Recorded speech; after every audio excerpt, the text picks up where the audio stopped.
Assalamualaikum warahmatullahi wabarakatuh. Bismillahirrahmanirrahim. Alhamdulillahi rabbil alamin. Wa bihi nasta'inu ala umuri dunya waddin. Allahumma sholli wa sallim wa barik ala habibina wa syafi'ina sayyidina wa maulana Muhammadin wa ala alihi wa ashabihi wa man tabi'ahum bi ihsanin ila yaumiddin. Amma ba'du. Bismillah, mari kita lanjutkan belajar kita, mengistiqomai kajian-kajian kita setiap malam Kamis. Saya tidak tahu teman-teman merasa bisa mendapat manfaat apa dari ngaji kita ini.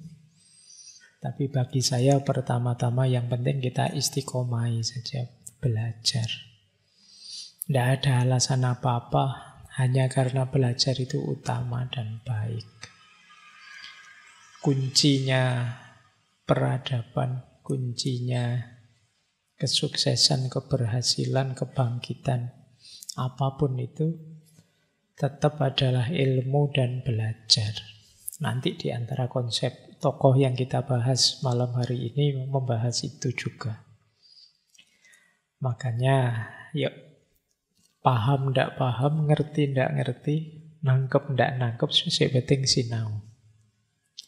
Kalau orang Jawa punya peribahasa urip kuwi mampir ngombe, kita ganti saja dengan urip kuwi mampir sinau.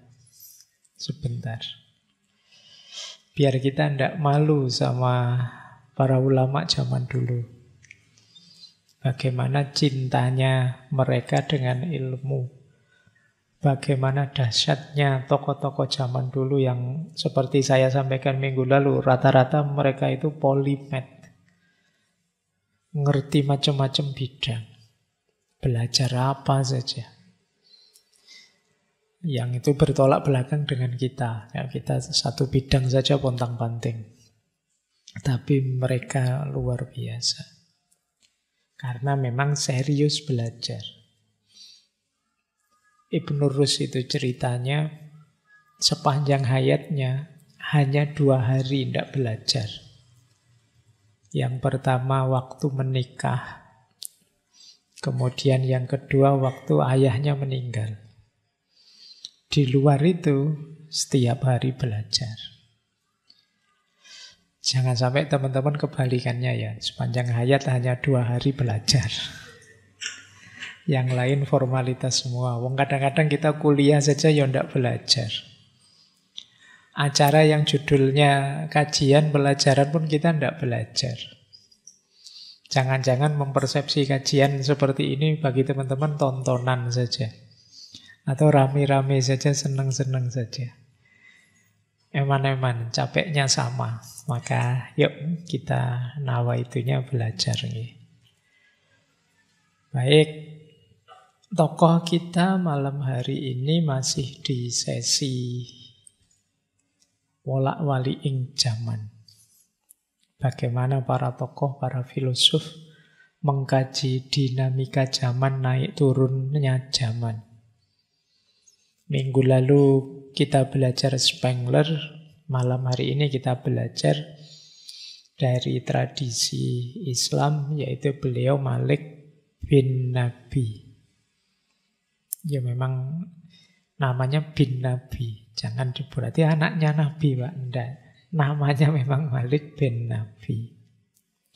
Beliau kelahiran Aljazair.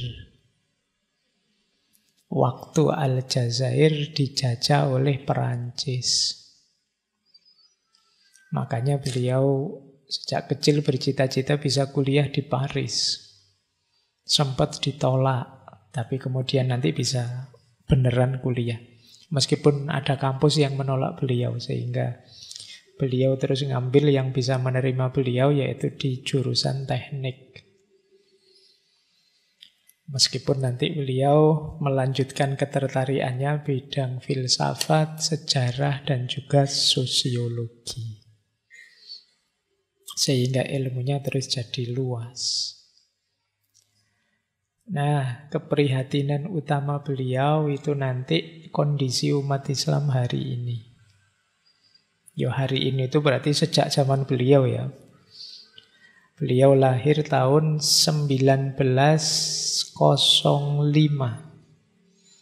Nanti meninggal tahun 1973. Jadi beliau concern dengan kondisi umat Islam. Yang sampai hari ini mungkin kita masih main-main dengan jargon saja. Bagaimana kita harus bangkit, bagaimana kita harus merebut peradaban, bagaimana kita harus menguasai zaman dan lain sebagainya. Tapi sampai hari ini masih jargonal saja. Nah, beliau berusaha untuk mengidentifikasi sebenarnya kita itu sakit apa sih? Umat Islam itu problemnya apa sih? Kok sejak dulu tidak bangkit-bangkit, sejak jatuhnya bagi beliau, peradaban Islam itu selesai sejak runtuhnya dinasti Al-Muwahhidun. Jadi ini dinasti yang didirikan oleh Muhammad bin Tumad, yang oleh pengikutnya dianggap Imam Mahdi pada zamannya. Dinasti yang luar biasa. Di era ini mungkin teman-teman kenal Ibnu Rus, Ibnu Tufail, dan kawan-kawan. Karena meskipun ini dari Afrika Utara, Al-Muwahhidun ini, tapi kekuasaannya meluas sampai Spanyol, sampai Andalusia. Nah, runtuhnya Al-Muwahhidun ini bagi Malik bin Nabi adalah era berakhirnya peradaban Islam. Terus kita surut sampai hari ini. Kenapa begitu? Nanti kita tanya beliau ya, jangan tanya saya. Jadi nanti setuju, tidak setuju itu pikiran beliau. Paling tidak malam hari ini kita dapat perspektif baru tentang diri kita. Nah, salah satu teori yang sangat terkenal dari beliau itu yang kita pakai judul itu. Kebangkrutan peradaban. Kenapa sih kok disebut bangkrut? Nanti kita lihat ya. Baik, bismillah. Ambil posisi yang enak. Malam hari ini kita agak mikir. Biasanya mikir tentang pribadi kita. Gimana tidak stres, gimana tidak overthinking. Sekarang mikir lebih besar. Mikir peradaban. Kita awali, bismillah. Ini satu rumus paling terkenal dari beliau tentang apa itu peradaban. Peradaban itu, kata beliau, rumusnya 3, yaitu manusia atau insan, yang kedua tanah atau turab, dan yang ketiga waktu atau waket. Jadi dialektika 3 aspek inilah nanti yang disebut peradaban. Manusia, tanah itu mungkin maksudnya materi, tapi beliau lebih juga pakai istilah tanah dengan makna tersendiri, dan yang ketiga waktu. Manusia jadi unsur yang paling penting. Ya tidak ada manusia, tidak mungkin ada peradaban. Jadi kita ini variabel yang paling utama. Apakah maju atau mundur itu pasti karena kita. Apakah menang atau kalah itu pasti karena kita. Manusia jadi kunci. Maka kalau kita merasa, Pak, kita itu kok kalah terus ya, Pak. Pak, kok kita itu kok mundur ya, Pak? Kapan ya kita bangkit? Itu coba pertama-tama ditengok manusianya. Yang kata Malik bin Nabi, manusia itu makhluk yang terbentuk oleh dua aspek. Yang pertama aspek natural, fitrah pribadi.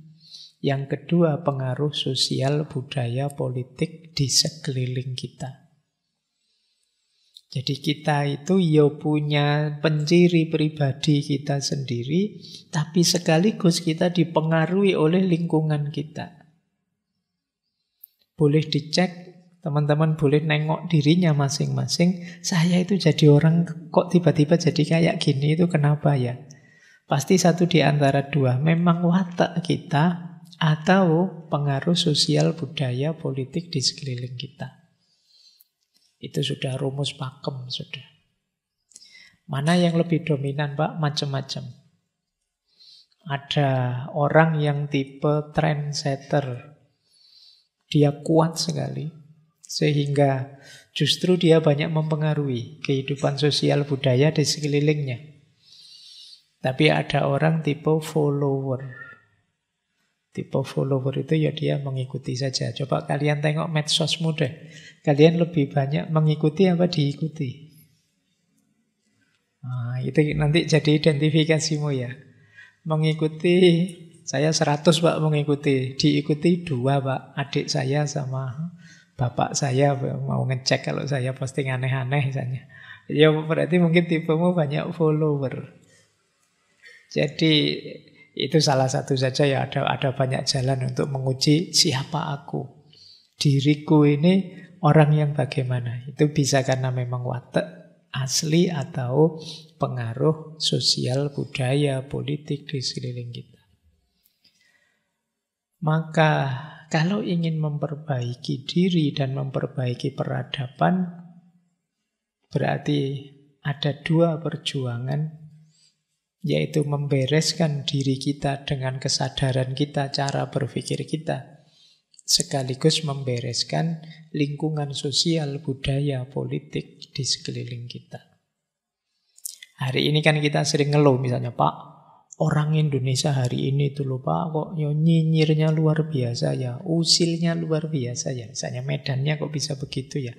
Ya berarti perjuangan kita itu harus diarahkan kedua. Selain ke pribadi masing-masing orang, juga lingkungan sekitarnya yang mengarahkan ke situ. Tadi saya sempat baca itu bahwa orang Indonesia itu juara 1 judi online. Itu membanggakan sekali ya. Kita tidak hanya lolos Piala Dunia, kita juga sudah juara kalau urusan itu. Main game online itu jadi wah itu. Ah, itu lingkungan milieu. Ya dengan lingkungan seperti itu, kemudian mental seperti kita, kombinasi 2 itu, jadilah situasi seperti yang kita rasakan sekarang. Maka yang pertama harus digarap dalam peradaban itu manusianya. Yang kedua, tanah atau turab. Kenapa beliau tidak pakai istilah madah atau materi? Kata Malik bin Nabi, materi tidak terlalu pas. Karena materi itu bisa saja kalau dalam etika itu lawannya spirit, lawannya jiwa. Kalau dalam ilmu sains, materi itu lawannya energi. Kalau dalam filsafat, materi itu lawannya ide, idealisme. Jadi tidak pas, karena maksudnya tidak ke situ. Jadi turab itu maksudnya materi, tapi dalam arti alam dunia sekeliling kita ini loh. Yaitu ya ada energinya, ada idealisme, ideologi, ada macam-macam. Jadi dunia sekeliling kita yang dia berinteraksi dengan kita. Itulah turab. Jadi tidak sama persis dengan materi kalau kita definisikan barang atau benda. Tidak hanya itu. Jadi alam semesta yang dititipkan oleh Allah untuk kita jadi khalifahnya, itulah materi. Dalam definisi turab ini, tapi bukan hanya yang benda-benda. Masyarakat yang ingin sejahtera, ya dia juga materi. Itulah turab. Jadi yang di luar manusia, alam dunia kita, itulah turab atau materi. Jadi tidak sama persis dengan definisi materi sebagaimana dipakai di barat sampai jatuh materialisme misalnya. Tidak itu. Jadi Malik bin Nabi ini termasuk yang sangat kritis pada barat. Dia jauh lebih dulu mengkritik orientalisme dibandingkan mungkin kita kenal Edward Said misalnya. Tidak, beliau pernah nulis buku yang menyambut dulu di Bandung itu peristiwa Asia Afrika. Jadi beliau nulis buku Fikr al-Ifriqiyah al-Asiyawiyah. Bahasa Arabnya begitu, tapi aslinya bahasa Perancis. Yang di saya adanya yang bahasa Arab. Beliau nulis beberapa buku, termasuk buku yang berhubungan dengan kebangkitan peradaban. Surutun Nahdhah. Malam hari ini kita akan banyak membahas itu. Nah, jadi yang kedua adalah tanah atau turab. Yang ketiga adalah waktu.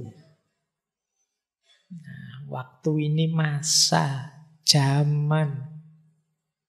Hati-hati, waktu itu bisa jadi senjata yang ampuh, tapi bisa juga jadi lawan yang sangat sulit untuk ditaklukkan.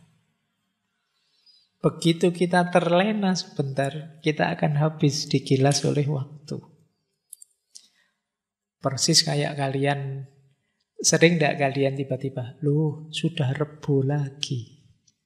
Perasaan baru kemarin. Kan sering mungkin gitu ya, kalian merasa tiba-tiba saja, loh saya sudah semester 7 ternyata. Berarti besok ini sudah terancam, ini sudah mulai mau DO ini misalnya. Itu kan kamu kaget. Itu menunjukkan kamu kalah oleh waktu. Menunjukkan kamu kemarin tidak waspada. Sehingga harusnya kamu produktif, punya banyak karya, melakukan ini itu, tapi tidak. Itu yang membuat kamu kaget. Nah, semakin sering kalian kaget, menunjukkan kalian selama ini tidak fokus untuk memanfaatkan waktu dengan baik. Menunjukkan kalian kalah. Harus menang melawan waktu. Wong waktu itu kan sebenarnya 60 detik ya 60 detik. 1 jam ya 1 jam. Yang membuat rasanya cepat atau lambat itu kan persepsi subjektif kita. Bagi orang yang aktif kerjaannya banyak, itu mungkin waktu rasanya panjang. Ini saya sudah secapek ini kok tidak selesai-selesai ya. Kayak malam hari ini kalian ngaji bolak-balik nonton jam. Masih 8:30, 1 jam setengah lagi. Panjang ya kita, karena waktunya kalian manfaatkan sehingga kalian rasanya panjang lama. Tapi nanti keluar dari sini nongkrong sebentar, sudah jam 12 misalnya. Itulah waktu. Makanya di situ saya kutip dari tulisan beliau itu. Jadi kata beliau begini, dunia Islam kita itu mengenal makhluk yang bernama waktu. Sayangnya, waktu yang kita kenal ini adalah waktu yang berakhir dengan tidak ada apa-apanya. Jadi maksudnya apa? Kita kenal sih namanya waktu, tapi ketika ditanya waktu lewat itu terus apa yang kita lakukan? Tidak ngapa-ngapain.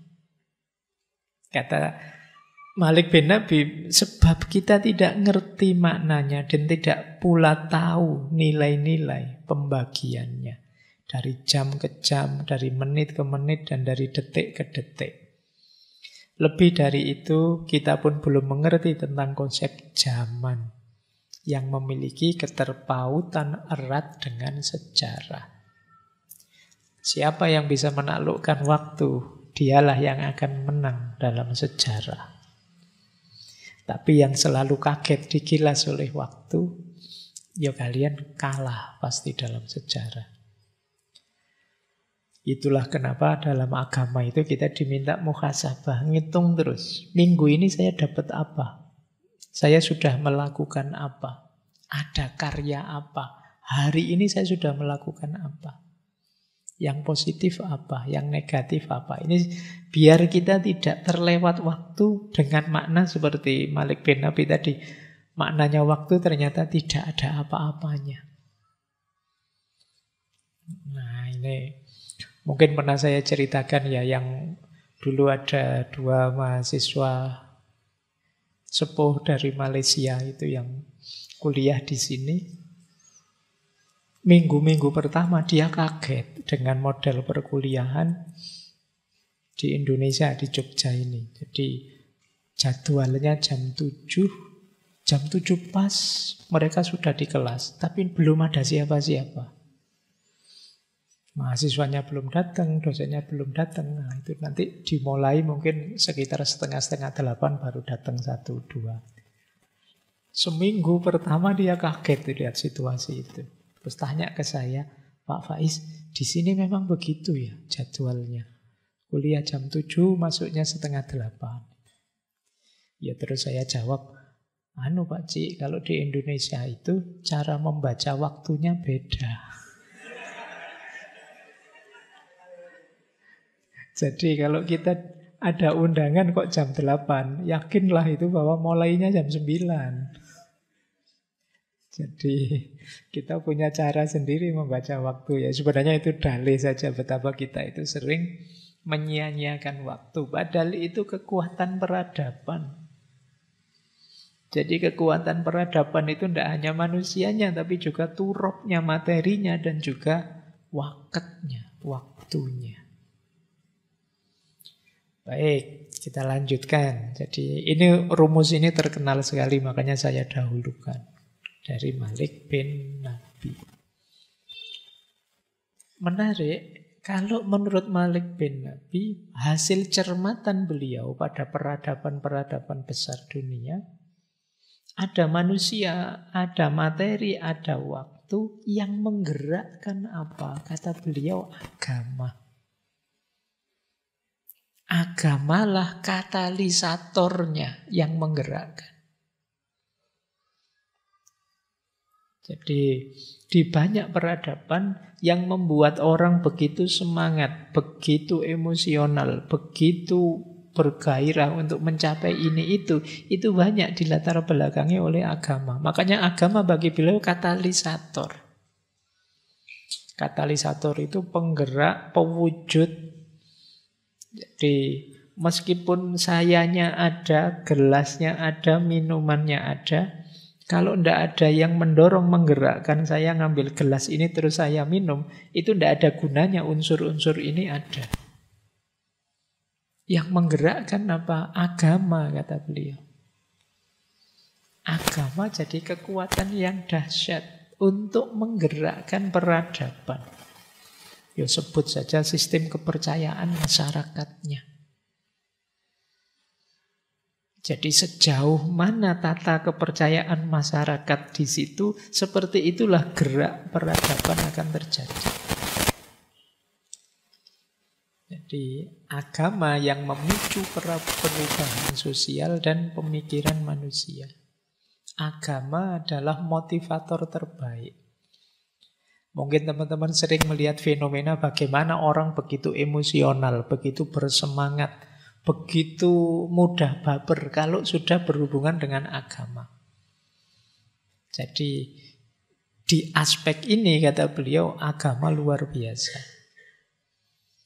Makanya mungkin kalau dari pandangan beliau ini, ketika kita kok merosot terus peradaban kita, ayo kita cek jangan-jangan cara beragama kita keliru. Cara beragama kita tidak pas, sehingga tidak bisa mendorong gerak peradaban yang hebat. Nah, ini saatnya mulai kita evaluasi ya. Bagaimana sih cara kita menjalankan agama selama ini? Dalam penjelasannya Malik bin Nabi, coba kita lihat ya, paling tidak ada 3 peran agama itu. Yang pertama apa? Perekat sosial. Agama itu paling gampang untuk merekat orang. Kita lebih mudah rukun ketika kamu agamanya apa, lu sama kayak saya, yuk kita lebih mudah perekat. Identitas yang paling kuat, kata Malik bin Nabi. Nah, ketika sudah rekat berarti apa? Memungkinkan lahir kerjasama untuk tujuan tertentu. Lebih mudah. Jadi dia katalisator yang hebat. Ketika kita sudah merasa satu, maka lebih mudah diarahkan untuk mencapai tujuan bersama. Kerjasama. Yuk. Kalau di kampus biasanya dibedakan, berbeda antara kerjasama dengan kerja bersama. Kalau kerjasama itu bareng-bareng saling mendukung untuk satu tujuan. Kalau kerja bersama, yang sini saya ngomong, yang sana kamu nongkrong, yang sini bareng-bareng sih kerja, tapi tidak jelas tujuannya apa. Sama-sama capek, tapi tidak ada tujuan bersamanya. Itu kerja bersama. Tapi kerjasama itu ada tujuan yang sama. Ketika kita bisa diikat jadi satu, lebih mudah, lebih mungkin untuk melakukan aktivitas bersama. Dan tentu saja agama itu mengubah mental kita, mengubah psikologi kita. Ketika dia mengubah mental berarti mengubah diri kita, mengubah perilaku kita. Maka dia vital perannya. Itulah mengapa kata beliau agama itu katalisator. Tanahnya ada, manusianya hebat, kemudian waktunya tersedia. Tapi kalau tidak ada yang menggerakkan, tidak akan jalan. Yang menggerakkan apa? Agama, kata beliau. Baik, makanya nanti beliau terus membahas sangat serius. Kenapa kok umat Islam itu dulu jaya luar biasa, kemudian sekarang susutnya banyak sekali. Oke, kita lanjutkan. Jadi ini paling tidak kita ngerti satu teori hari ini ya, bahwa peradaban itu manusia plus tanah atau materi plus waktu yang digerakkan oleh agama atau sistem kepercayaannya. Malik bin Nabi juga melihat contoh di barat modern hari ini. Itu kan diwarnai sangat kuat oleh etos Kristen. Agamanya. Dulu pernah kita belajar Max Weber itu kan. Ada Protestan etik. Bagaimana mempengaruhi semangat kerja, semangat karya yang luar biasa di barat. Dulunya semangat ini juga luar biasa di Islam. Tapi kemudian hilang. Nah, beliau mulai mencermati akar-akarnya. Tapi kita lihat teori-teori dulu sebelum nanti menukik ke kondisi Islam.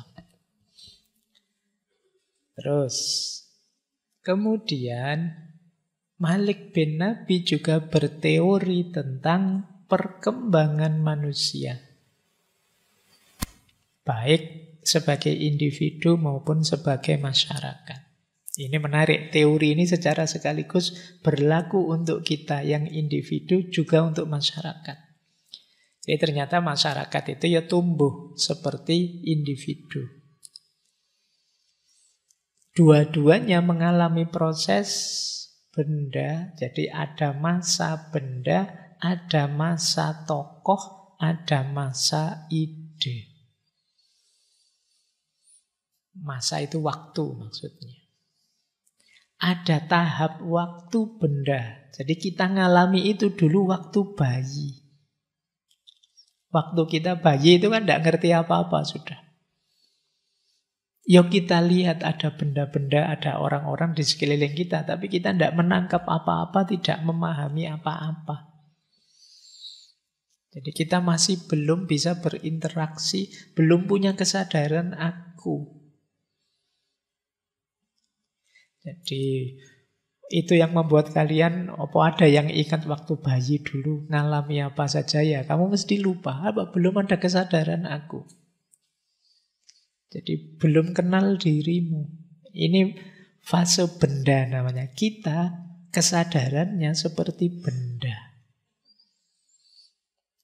Apalagi bayi. Bayi itu kan diguling-gulingkan juga bisa. Dia manut saja kayak benda. Mungkin dia melihat ibunya, melihat ayahnya, lihat lampu kamarnya, kata Malik bin Nabi. Lihat dinding kamarnya. Tapi dia tidak ada kesadaran apa-apa, ya lihat saja. Lihat tanpa kesadaran itu kan kayak kalian mungkin di sini sih, tapi pikiranmu kosong kemana-mana. Itu kan tanpa kesadaran namanya. Sejak tadi lihat saya, terus tapi pikirannya tidak ada di saya, juga tidak ada di masjid ini pikirannya. Besok ya ketemu ndak ya, tadi janjian sama dosennya ndak, misalnya karena ujian telat dimarah-marahi, kira-kira lulus ndak ya, pikiranmu di sana. Jadi apa yang terjadi di depanmu secara indrawi kamu melihat, tapi ndak menangkap. Ya contohnya itu tanpa kesadaran itu. Nah dulu kamu bayi juga begitu. Masyarakat dalam fase paling awal juga begitu. Masih meraba-raba, masih belum memahami dunianya. Tipe-tipe primitif awal itu kan masih serba gelap, wong ilmunya belum berkembang, belum ngerti. Terus berkembang ke fase kedua. Setelah masa benda terus naik ke masa tokoh. Di masa tokoh ini kita yang bayi tadi mulai kenal ini ibu, ini bapak, ini kakak, ini Pak RT tonggo, ini ngerti semua orang-orang di sekeliling kita. Masa tokoh ini masa ketika kita niru, bercermin pada mereka. Oh keren itu begitu ternyata, saya harus begitu. Oh anak baik itu ternyata seperti ini, saya harus niru dia. Ini namanya fase tokoh. Ya kayak tadi sampai saya tanya, kalian sudah berapa banyak followernya, berapa banyak di follow orang. Itu kan sebenarnya mungkin ada di fase ini. Kita ada di era meniru tokoh-tokoh, mengikuti tokoh-tokoh. Ini kesadaran fase tokoh. Sadar sih, tapi kalian masih belum bisa berpikir sendiri. Jadi masih ikut saja. Nah, yang paling puncak adalah masa ide. Kalau di yang ketiga ini kita sudah berpikir sendiri, mencari solusi sendiri, menemukan kebenaran kita sendiri.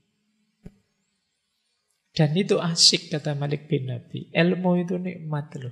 Beliau menyebut ada istilah detik Archimedes.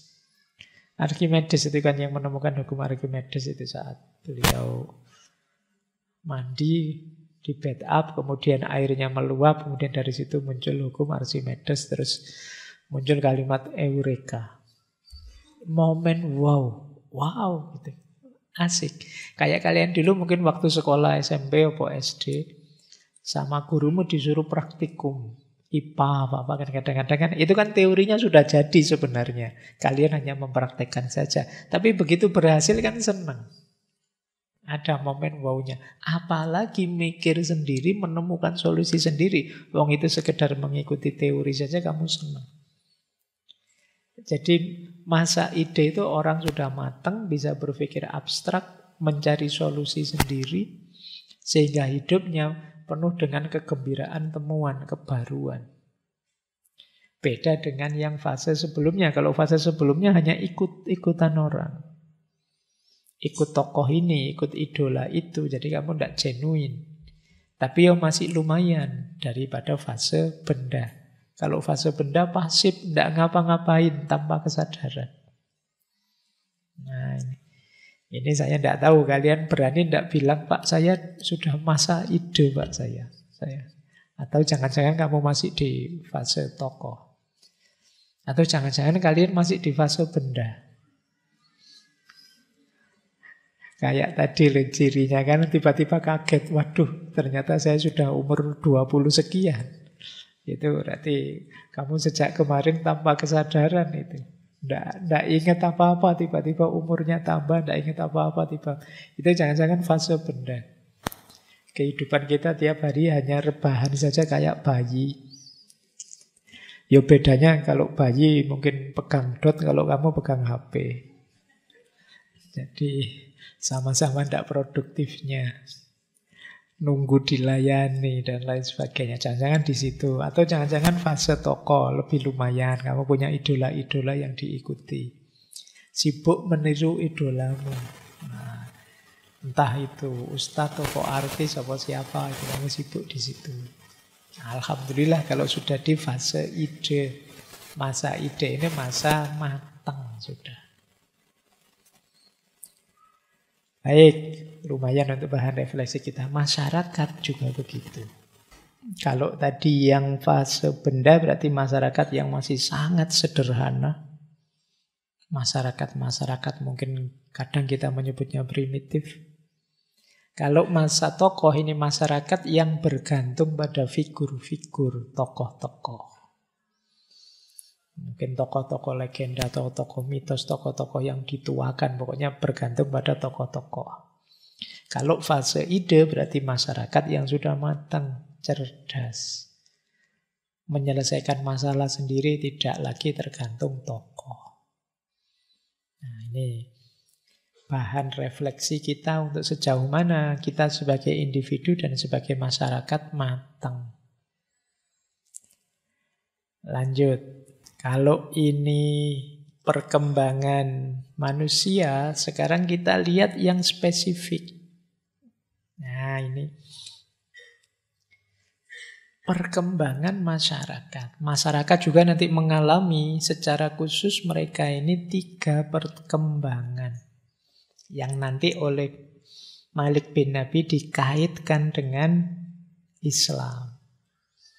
Jadi tadi kan umum itu. Tadi kalau sekarang, kalau dikaitkan dengan sejarah Islam bagaimana? Menurut beliau ya juga ada 3 perkembangan dalam sejarah Islam tentang umat Islam. Yang pertama apa? Ada istilah dari beliau mujtama qoblal hadoroh. Masyarakat pra-peradaban. Jadi masyarakat pra-peradaban itu seperti di fase benda tadi. Ini kata beliau ya contohnya yang paling kelihatan ya masyarakat Arab pra-Islam.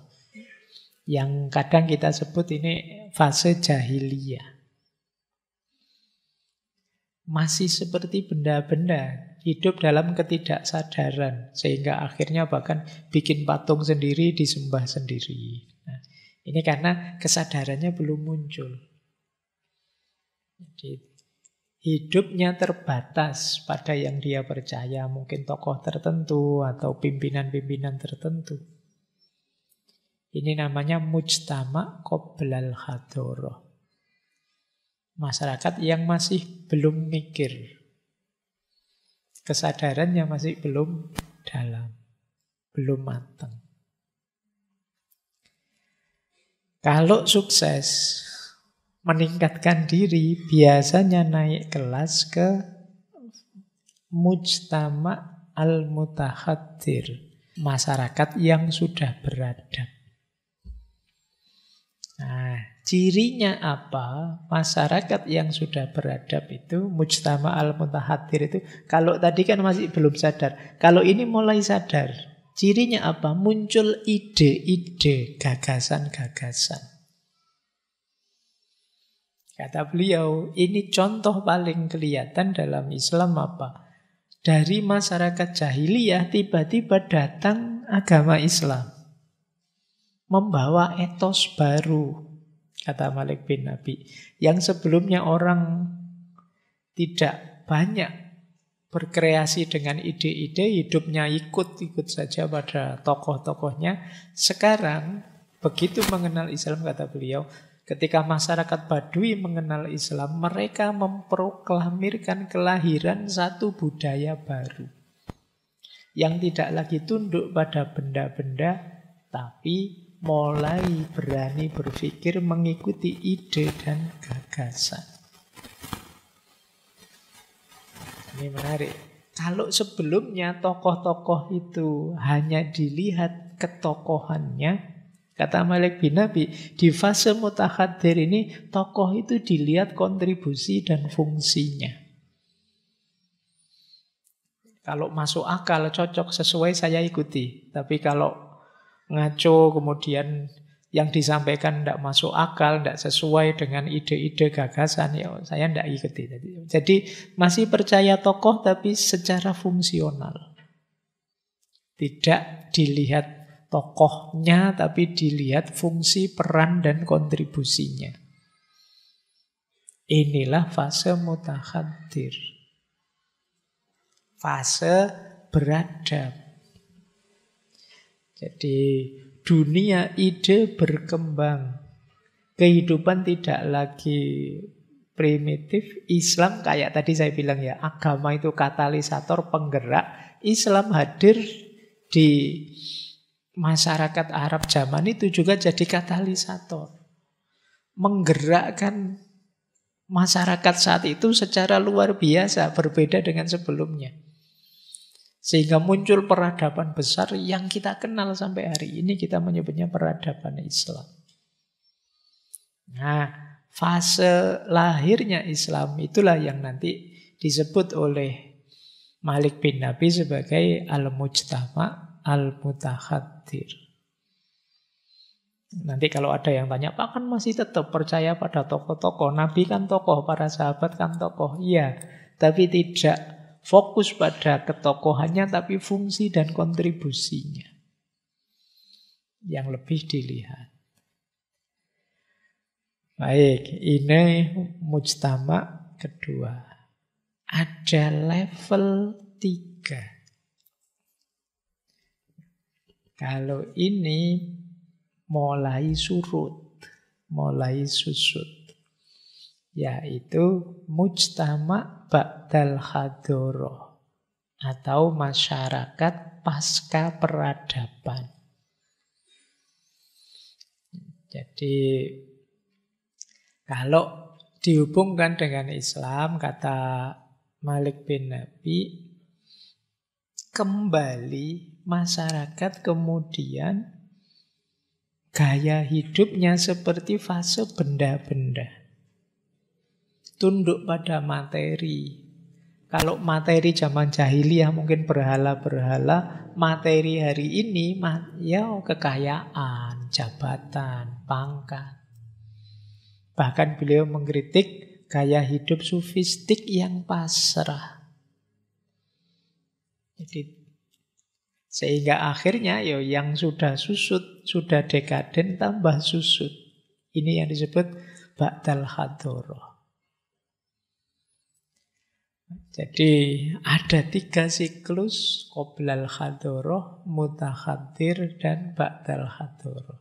Masa ketika belum matang, masih benda-benda cara berpikirnya, dan masa matang ide-ide, dan pada akhirnya balik lagi seperti benda-benda. Ya seperti minggu lalu Spengler dan juga zaman dulu Ibnu Khaldun kan sama juga begitu. Biasanya kalau sudah sukses itu jiwa egoisnya muncul, hedonnya muncul. Orang itu kalau sudah mengalami enak biasanya orientasi hidupnya satu, mempertahankan kenikmatannya,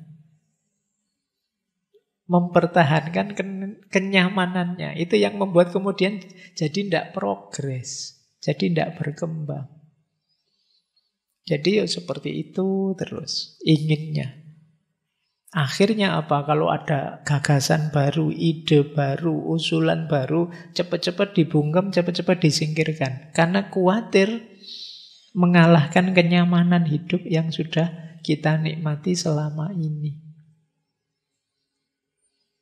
Nah, kalau teman-teman mengalami yang seperti ini, jangan-jangan kita ada di fase ba'dal hadoroh. Kalau sudah enak, tidak mau kehilangan keenakannya. Kalau masa sulit sih kompak bareng-bareng. Tapi begitu masa sukses, mulai sendiri-sendiri, egois. Kalau zaman dulu rela berkorban, tapi sekarang waktu di era seneng, yo kamu aja yang korban. Saya sudah kok dulu. Jadi mikirnya terus begitu. Nah, itulah fase-fase perkembangan masyarakat. Yang lebih didetailkan lagi nanti oleh Malik bin Nabi dengan terinspirasi oleh Ibnu Khaldun. Nanti beliau bikin lagi tahapan. Kalau ini sudah mulai membahas umat Islam. Jadi ada tahap spiritual, ada tahap rasional, dan ada tahap naluri. Ini terinspirasi oleh Ibnu Khaldun. Kalau di Ibnu Khaldun ada tahap istiqror, ada tahap syaraf, ada tahap inkhiyar. Istiqror itu tahap berpindah-pindah, berjuang. Terus syaraf, mulia. Terus inkhiyar, inkhiyar runtuh. Tapi setelah runtuh ya bangkit lagi, mulai lagi, berjuang lagi. Terus jaya lagi, terus runtuh. Kalau kata Ibnu Khaldun, kuncinya apa? Asobiyah. Asobiyah itu kelekatan sosial, kekompakan. Kata Ibnu Khaldun, semakin masyarakat kompak, semakin mudah untuk jaya. Tapi semakin masyarakat tersegmentasi, pecah-pecah, dia akan semakin lemah. Semakin mudah kalah. Makanya hati-hati dengan perilaku, perkataan, sikap kita yang mengarah pada perpecahan. Karena hidup bersama itu kalau versinya Ibnu Khaldun kuncinya tetap di asobiyah tadi. Jadi rasa dekat, rasa lekat. Bahwa aku dan kalian itu satu nasib. Kita sesama anak bangsa, kita sesama ukhuwah Islamiyah, kita sesama. Ini ada banyak hal yang bisa jadi daya rekat kita. Ambil saja semuanya. Kenapa? Karena asobiyah jadi kunci kemajuan. Baik. Jadi puncaknya kemajuan itu biasanya ada di saraf. Puncaknya asobiyah juga ada di saraf. Setelah itu mulai egois-egois, mulai lemah, mulai runtuh pasti. Setelah runtuh baru sadar, iya ya, kita ini lemah, saatnya kita bersatu lagi. Terus akan terus begitu prosesnya. Kok hari ini, Pak, masyarakat kita kok sekarang tambah pecah-pecah. Mungkin sebentar lagi kita runtuh, ya enggak apa-apa, biarkan saja nanti bangkit lagi kok. Sadar lagi. Kenapa? Karena runtuh itu enggak enak. Ketika enggak enak, orang akan sadar, yuk kita cari yang lebih enak. Kita cari yang lebih nyaman. Kalau sudah mencari kenyamanan, biasanya berjuang mati-matian, nanti sukses. Kalau sudah sukses, egoisnya muncul lagi. Khawatir kehilangan kenikmatannya. Begitu egoisnya muncul, tanda-tanda mau runtuh. Biar saja, nanti kalau runtuh kan terus sadar lagi. Dan itulah manusia, ini teori sejarah siklus itu begitu. Baik, ya ini kalau diomongkan kelihatan simpel, singkat gitu ya. Lahir, jaya, runtuh. Tapi yang ngalami bisa mati-matian itu. Runtuhnya peradaban itu jangan dikira biayanya ringan. Biayanya mahal. Tapi ya memang seperti itu. Jadi sejarah diposisikan seperti organisme. Jadi dia lahir, hidup, tumbuh, tua, susut, kemudian mati. Kita juga begitu. Jangan dikira kita hidup selamanya.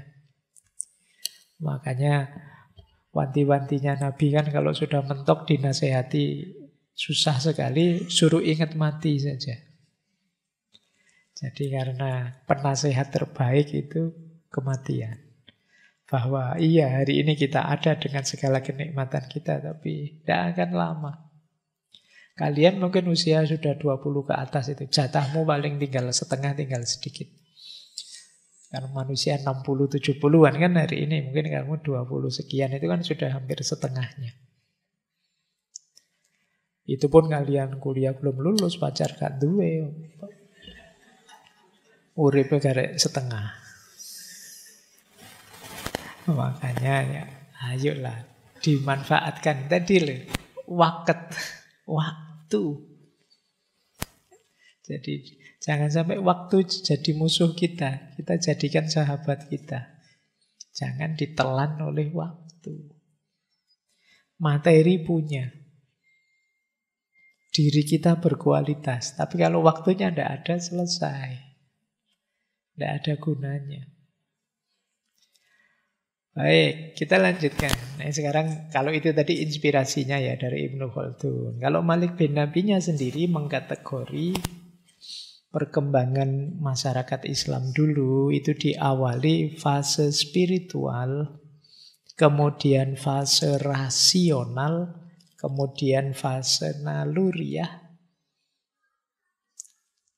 kemudian runtuh, selesai. Nah, kita lihat seperti apa sih tahapan-tahapan tadi ya. Yang pertama, Islam lahir. Saat Islam lahir, dimulailah satu tahapan penting, namanya tahapan spiritual. Tahap spiritual itu ketika agama masuk dalam hidup kita, mengatur hidup kita, mengendalikan naluri-naluri, insting-insting primordial kita. Jadi ini mungkin dulu pernah kita bahas ketika membahas Imam Ghazali dan kawan-kawan. Bagaimana manusia itu punya banyak insting macam-macam, ingin senang, ingin enak. Punya nafsu ini, nafsu itu. Dan itu memang manusiawi. Tapi kalau nafsu dan insting-insting tadi dibiarkan liar, tidak terkendali, akan bisa menghancurkan manusia. Jadi kalau kalian nafsumu tidak dikendalikan, itu dunia ini hancur. Kalau tiba-tiba ada, misalnya ada ayat baru turun, manusia boleh apa saja, asal masih jenisnya nafsu, misalnya, itu hancur, sudah selesai. Nafsu itu manusiawi, tapi harus ngerti batasnya. Nah, fase spiritual itu ketika agama masuk dalam hidup kita, kemudian dia menjadi pengendalinya naluri-naluri, insting-insting termasuk nafsu-nafsu tadi. Tidak dihilangkan, kata Malik bin Nabi, tapi dikendalikan. Sesuai dengan norma-norma ideal agama dan spiritualitas. Nah, sama dulu Rasulullah Nabi Muhammad ketika mendapat wahyu, kemudian memberdayakan masyarakatnya, itu fase spiritual. Jadi spiritualitas dan agama menjadi pengendali hidup. Jadi berpikir ya boleh wong agama memang memberi keutamaan pada ilmu, pada berpikir. Insting ya boleh, naluri kawin boleh, makan boleh, mencari enak boleh, naluri ya, tapi dikendalikan. Inilah yang disebut tahapan spiritual. Kata Malik bin Nabi, dalam sejarah Islam, tahap spiritual ini sejak Nabi Muhammad hadir diterima sampai era Khulafaur Rasyidin terakhir zaman Sayyidina Ali bin Abi Thalib.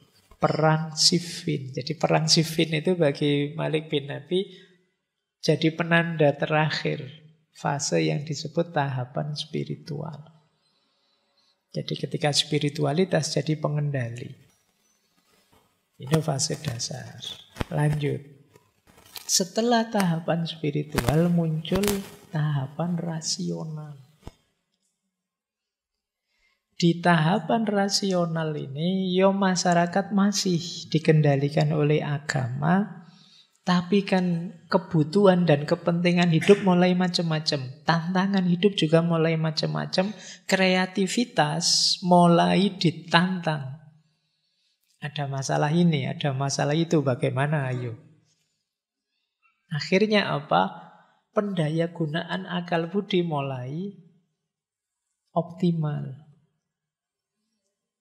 Mulai muncul ilmu pengetahuan, seni, filsafat itu mulai mewarnai. Nah, ini jadi mulai lahir sudah peradaban rasional. Jadi ketika spiritual sukses, itu kan wilayah tambah meluas, tantangan tambah banyak. Tambah banyak tantangan hidup, tambah dipaksa kita untuk berpikir bernalar. Mulai muncul ilmu, mulai muncul filsafat. Kalau dalam Islam ya, kalau versinya Malik bin Abi ini diawali zaman Bani Umayyah, Abbasiyah. Kita menyebutnya zaman keemasan. Nah, tidak perlu diceritakan hebatnya zaman keemasan ini, teman-teman pasti sudah paham. Sayangnya, akal ini tidak sehebat agama, tidak sehebat spiritualitas. Dalam aspek apa? Mengendalikan naluri tadi, insting-insting termasuk nafsu tadi. Kalau agama kan pakem itu, tidak boleh. Kalau begitu tidak bisa, agama lebih pakem. Tapi begitu akal, tidak sepakem agama. Akal kita itu kadang ya mengikuti kecenderungan kita. Wong kita kadang salah saja masih bisa nyari alasan. Akal kita. Jadi akal tidak sedahsyat agama untuk mengendalikan naluri-naluri dan nafsu negatif. Mulai muncul egoisme-egoisme. Orang memanjakan kepentingannya sendiri. Ini fase rasional. Jadi atas nama nafsu, atas nama insting, naluri, terus mulai muncul pikiran-pikiran egois penuh kepentingan. Mulai ada kepentingan politik ini, kepentingan sosial itu, dan lain sebagainya. Nah, jadi makanya sering saya bilang, akal itu hebat, luar biasa. Tapi rajanya bukan akal. Diri kita itu rajanya kolab hati. Orientasi diri. Yang kata Imam Ghazali, kalau hatinya gelap, akal akan jadi pasukan kegelapan. Kalau hatimu jernih, akal akan jadi pasukan kejernihan.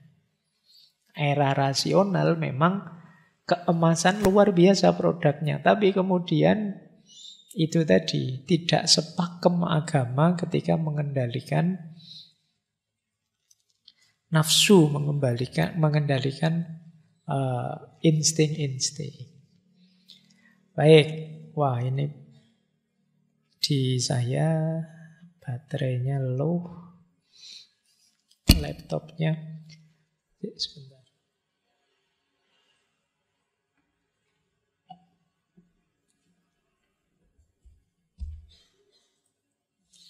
Oke, sudah. Ternyata belum nancap sejak tadi. Iya. Itu yang disebut katalisator tadi ya. Alatnya ada semua, tapi kalau tidak ada yang menggerakkan, gunanya apa? Seenak apapun makanan di depan kita, kalau tangan kita tidak bergerak memasukkannya ke mulut, gunanya apa makanan enak itu? Secantik apapun pasangan di depanmu, kalau kamu diam saja, apa bisa terjadi sesuatu? Kan tidak bisa. Baik. Itu yang disebut katalisator tadi. Kalau kamu, Pak saya kok tidak berani ngomong, berarti kamu perlu katalisator sendiri. Entah siapa atau entah apa yang bisa mendorongmu bergerak. Baik. Nah, akhirnya apa? Karena akal tidak sepakem agama mengendalikan nafsu, terus mulai insting naluri mulai merdeka dia. Mulai lepas. Pada akhirnya masuklah ke tahap ketiga. Tahap ketiga ini mulai disebutnya tahapan naluri. Inilah tahap kelemahan dan kekacauan. Akal sudah kehilangan fungsi idealnya, masyarakat mulai masuk fase kegelapan. Kata Malik bin Nabi ini kalau dalam Islam, kelihatan ketika negara-negara Islam diserang oleh Mongol. Sampai kemudian jatuh kita habis-habisan. Sampai kemudian diakhiri seperti saya jelaskan tadi ya, dinasti Al-Muwahhidun Al-Muhad dari Afrika Utara. Yang itu terakhir sudah. Kalau istilahnya Malik bin Nabi, setelah masa Al-Muwahhidun itu beliau menyebutnya Khorijul Hadoroh. Di luar peradaban sudah. Berarti peradaban Islam itu berakhir di Al-Muwahhidun. Dan memang menurut analisis beliau, kehancuran mutlak itu ketika ada kekacauan di dalam tubuh umat Islam sendiri. Gegeran, tidak rukun, saling serang. Kemudian kekacauan-kekacauan internal, itulah yang membuat jatuh. Sehingga kita mengalami fase naluri. Fase naluri itu akalnya tidak terlalu dipakai, agamanya tidak fungsional, hanya memanjakan ego, nafsu, insting untuk nyari enak sendiri-sendiri. Situasi inilah nanti yang dikenal dengan istilah civilizational bankruptcy. Kebangkrutan peradaban. Ini yang jadi tema kita malam hari ini. Jadi yang di depan tadi pengantarnya saja. Inilah yang dimaksud. Kenapa bangkrut? Wong sebelumnya sudah jaya luar biasa. Dari jaya luar biasa terus runtuh, tidak punya apa-apa, itu kan namanya bangkrut. Maka beliau menyebutnya kebangkrutan peradaban. Jadi kebangkrutan ini terjadi ketika satu peradaban mandek, kehilangan vitalitasnya, kehilangan kreativitasnya, kehilangan kemampuan berinovasi. Selesai sudah. Pasif luar biasa jadi objek. Tidak bisa jadi subjek. Nah, kenapa kok vitalitas kreativitas mati? Yang pertama, keilmuan susut banyak mulai mati. Kurangnya keingintahuan intelektual. Rasa, kalau bahasa psikologinya, daya curiosity-nya rendah. Jadi ingin tahu ini, ingin tahu itu, ingin nyoba ini, ingin nyoba itunya rendah. Sehingga inovasinya rendah. Ini kan yang sering dikritikkan ke kita hari ini. Sarjana banyak, S1, S2, S3 mungkin puluhan ribu setiap tahun kita produksi. Tapi inovasi sedikit. Kenapa begitu? Daya ingin tahu rendah. Secara intelektual jadi banyak. Mungkin penelitian, mungkin karya-karya itu sifatnya repetitif saja. Mengulang-ulang yang sebelumnya, tidak ada yang baru. Sering saya ilustrasikan ya, seandainya skripsi, tesis, disertasi di kampus-kampus itu, yang mungkin puluhan ribu tiap tahun, kalau satu skripsi adalah satu inovasi, atau satu solusi untuk problem masyarakat kita, meskipun problem kecil saja. Bayangkan setiap tahun kita dapat puluhan ribu solusi. Loh, apa ndak jaya kita? Dari sisi kuantitas ini saja loh. Tapi kan pada akhirnya skripsi, tesis, disertasi itu kan berakhir di lemari perpustakaan. Untuk dicontek adik kelasnya besok. Kan gitu. Perpustakaan itu kan bagian paling ramai kan repositori, bagian yang tesis disertasi lama itu, dan kalian kan tekun sekali nyateti di situ untuk kepentingan tesismu, skripsimu sendiri. secara repetitif, ngulang-ngulang terus. Jadi eman-eman energi yang dikeluarkan, biaya yang dikeluarkan, waktu yang dihabiskan. Tapi hanya sampai pada tidak ada apa-apa seperti kata Malik bin Nabi tadi. Itu yang kita alami sekarang. Coba dihitung ya setiap minggunya ada berapa banyak seminar Zoom online, opolah jenis kajian gitu-gitu banyak. Saya sendiri juga sampai capek. Tapi terus hasilnya apa? Kontribusinya apa? Ada enggak manajemen yang ngatur itu untuk sedikit-sedikit kemudian kita tata untuk kebangkitan peradaban?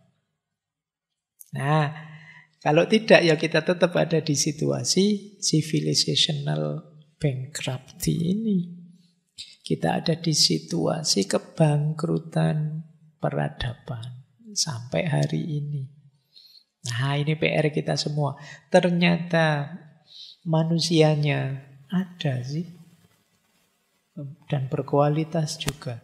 Materi atau turupnya tersedia, apalagi kita di Indonesia ini.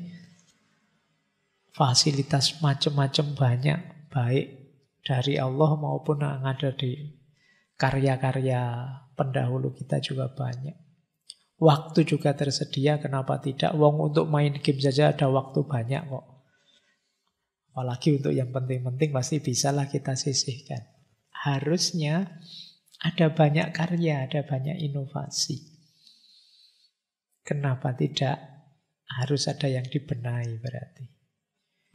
Nah, nanti ini setelah ini ke belakang kita belajar diawali dari mencari penyakitnya, kemudian kita coba merancang obatnya sesuai dengan gagasan-gagasan yang ditawarkan oleh Malik bin Nabi. Oke, kita mulai. Jadi inilah problem besarnya, kebangkrutan peradaban. Lanjut. Kenapa sih kok bisa semengenaskan itu nasib kita? Kata Malik bin Nabi, ada dua antara lain akar keruntuhannya. Yang pertama kolonialisme. Kalau ini jelas karena sejak sekitar abad 14-15 itu kan sudah mulai terjadi penjajahan, imperialisme, kolonialisme. Yang kedua, ini yang mungkin sering kita lupakan, yaitu kolonisabilitas. Kolonisabilitas itu kondisi kita yang memang pantas dijajah. Nah, selama ini kita melihat kurang ajar memang penjajah itu. Memeras kita, menganu kita. Kita jarang melihat diri kita sendiri yang ternyata kita itu memang layak jajah. Betul. Mental kita, mental dijajah. Itu yang membuat kolonialisme bisa sukses. Kita selalu capek menyalahkan kolonialisme, ya memang mereka salah, tapi kita lupa untuk menata diri kita sendiri. Itu istilahnya Malik bin Nabi, kolonisability. Jadi kolonisability itu kondisi kita yang mudah dikoloni, mudah dijajah. Kondisi kita suka gegeran sendiri, pecah-pecah, itu namanya jenis kolonisability. Kondisi kita yang enggan susah nyari enaknya saja, kolonisability. Kondisi kita yang menghalalkan segala cara, curang juga tidak apa-apa, tidak jujur juga tidak apa-apa, yang penting sukses. Ini gampang dikalahkan. Atau kondisi kita yang mendewakan materi, ini kolonisability. Kalau kolonialisme dari luar itu tidak akan bisa masuk kalau kita kuat. Kalau kita tidak pantas dijajah, kita tidak akan dijajah. Tapi kita sendiri yang bergaya mudah dijajah. Makanya belakangan misalnya muncul isu pembulian. Ya memang untuk membasmi pembulian itu orang-orang yang suka bully kita tegesi, kita larang lah, kita ancam dengan hukuman, ya. Tapi lebih penting lagi menguatkan orang yang gampang dibully. Coba dia dilatih punya mental, punya gaya, punya gestur, punya kebiasaan yang membuat orang takut bully dia. Membuat orang tidak berani bully dia. Itu lebih efektif. Loh, kalau memang gayamu mengundang untuk dibully, itu kan orang kepancing untuk bully kamu. Ternyata enak bully kamu itu, manut saja, ikut saja. Orang terus gemes, pengen bully terus. Coba kamu gayamu membuat orang ngeri, mau tak bully, lebih serem kelihatannya. Tidak jadi bully dia. Jadi kata Malik bin Nabi, lebih banyak kondisi kolonisability ini di kita. Itu yang membuat kita lemah dan terus mudah dijajah. Kalau kolonialisme eksternal dari luar, memang menyebabkan penyimpangan, kehinaan, dan kehancuran. Penyimpangan itu kita melenceng dari jalur budaya ideal kita. Yang religius, yang spiritual tidak bisa kita ekspresikan secara sepenuhnya. Itu yang namanya penyimpangan. Kita tidak bisa jadi diri kita sendiri. Pada akhirnya kita hina, kita rendah. Dan bahkan kita hancur karena kolonialisme. Tapi obatnya tidak melulu menyalahkan yang luar, tapi introspeksi ke dalam. Coba lihat kondisi kita, etik kita, perilaku lahir batin kita seperti apa. Masyarakat kita kok bersatu atau tidak, kompak atau tidak, mudah diadu domba atau tidak. Kita mungkin dulu waktu sekolah SD, kalau pas pelajaran sejarah bangsa itu kan sering diajari, Belanda itu pakai strategi divide et impera. Dipecah belah terus baru kita dijajah. Itu kan sebenarnya, berarti kita itu gampang dipecah belah. Itu kolonisability. Coba kita tangguh, tidak mudah dipecah belah. Coba kita kompak, akan lebih menang kita. Pendidikan seperti apa, ekonomi seperti apa, politik seperti apa, itu akan menentukan kondisi kita. Jadi akarnya justru di kolonisability ini. Inilah nanti yang ingin digarap oleh Malik bin Nabi. Baik, ambil nafas sebentar.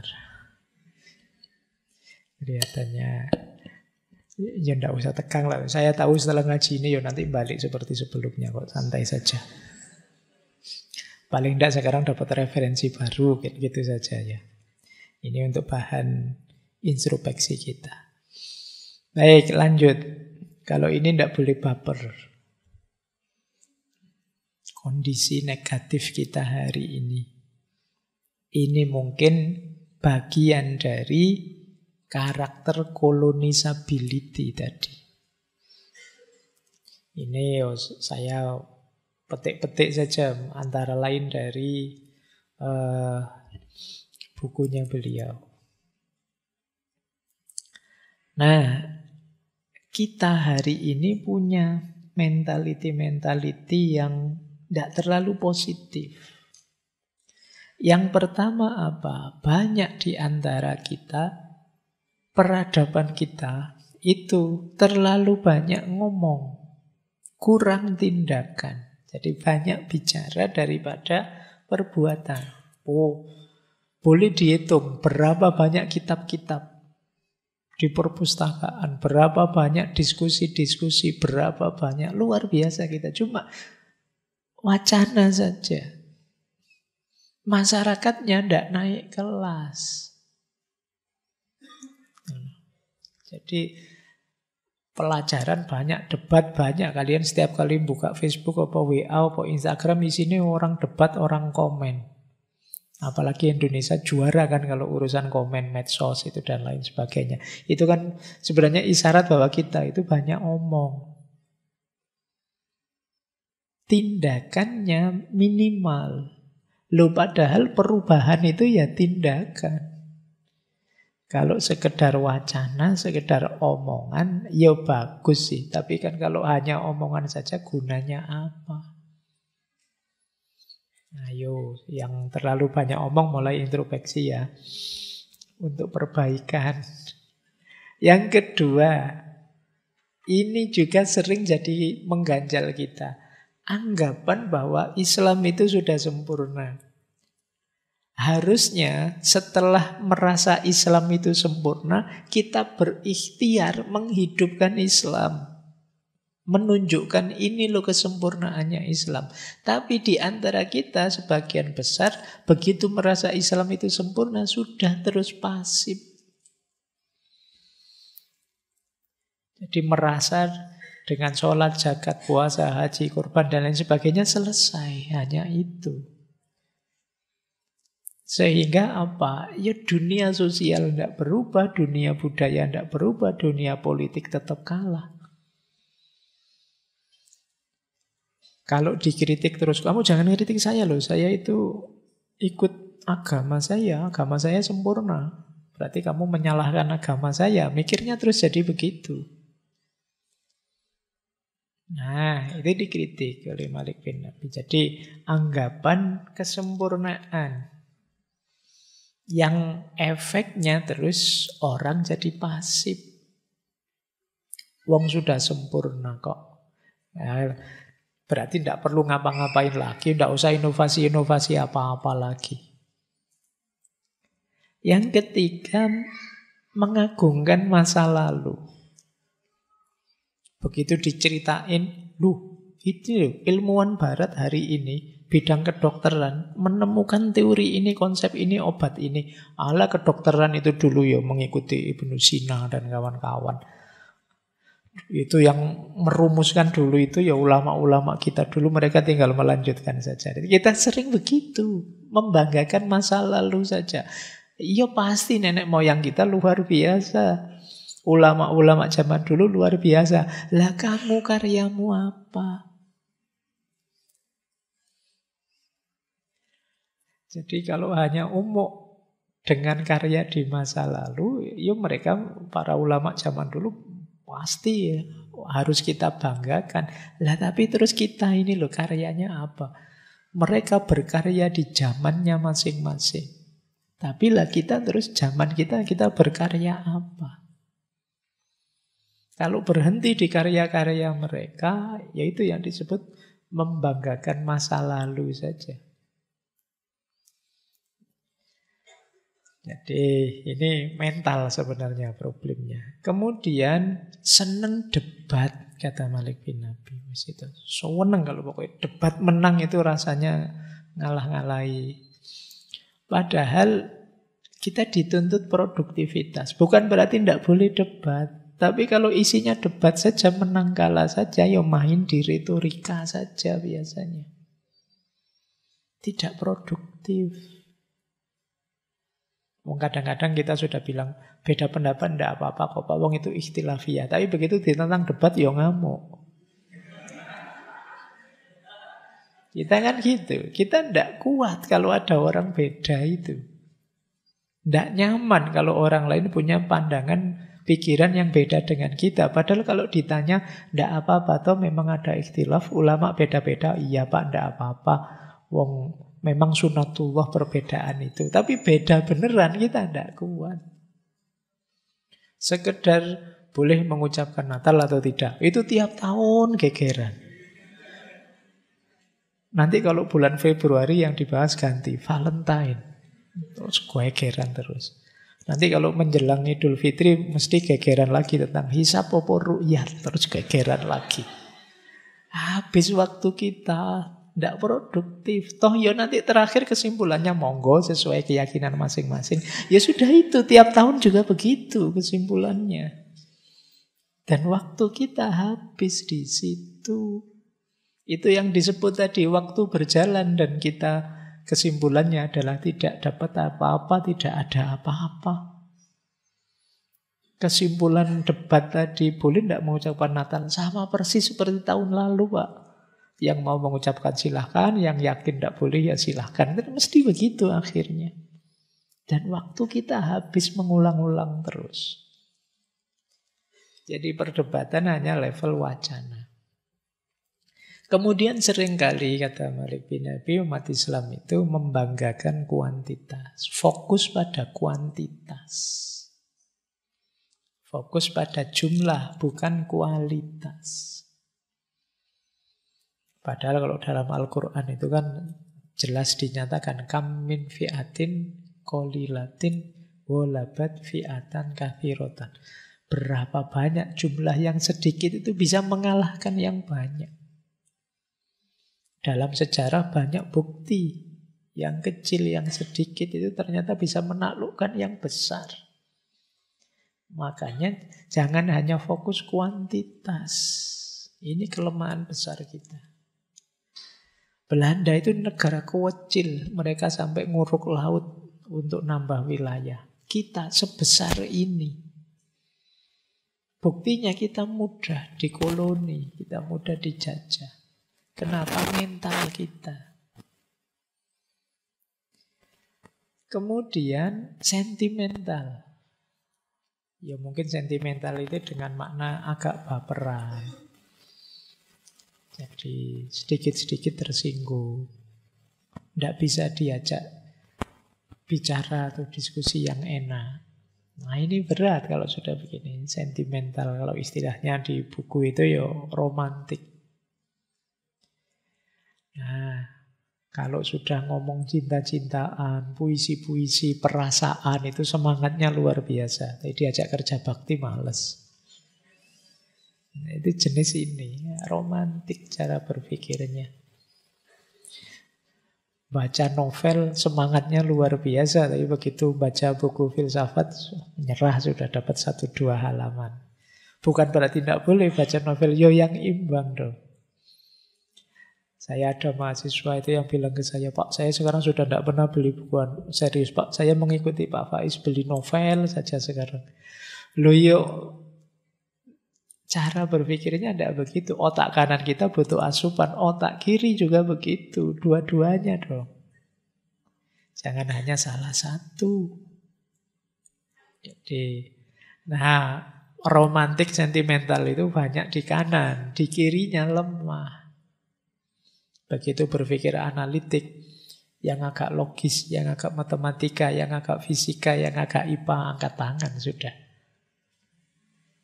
Nah ini masalah kita. Dan yang terakhir atomisme, atomistik. Kita itu sering menyelesaikan masalah parsial, sepotong-sepotong. Tidak luas yang dilihat. Ada masalah ini, ini saja yang dilihat. Kita lupa bahwa mungkin masalah ini itu berkaitan dengan masalah itu, masalah itu, masalah itu. Kita melihatnya sesempit itu. Itu berpikir atomistik, kayak atom itu dipereteli, terus diambil paling kecil satu. Nah, misalnya kita protes apalah, goyang misalnya. Loh, fenomena goyang itu mungkin tidak bisa hanya dilihat goyangnya saja loh. Itu mungkin berhubungan dengan sosial, berhubungan dengan budaya, berhubungan dengan politik, berhubungan dengan mindset, nalar, dan lain sebagainya. Mungkin berhubungan juga dengan sejarah, dengan zaman. Banyak kita yang atomistik berpikirnya. Nah, ini masalah.